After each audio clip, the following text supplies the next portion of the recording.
The FIP-200 is a portable tool for inspecting optical fiber cable, end faces, and bulkheads.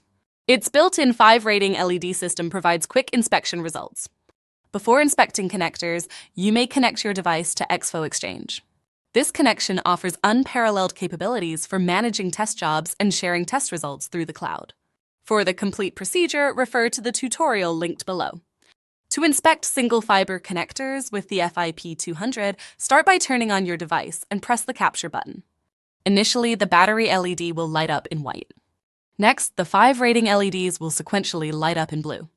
When the LED next to the optical head is steadily lit in blue, your device is ready for use.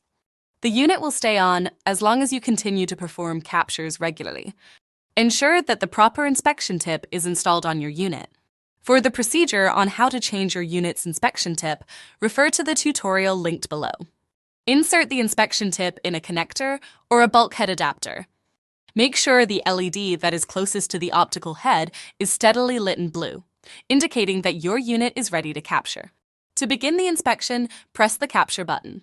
The unit will emit a short beep and starts the capture process, performing autofocus at the start. During this process, the 5-rating LEDs will light up blue and perform an animation. Once the unit emits a white flash, the capture is complete and you can remove the FIP-200 from the connector. Another sound will indicate the verdict of the capture process. For help, scan the QR code on the unit to access support resources instantly.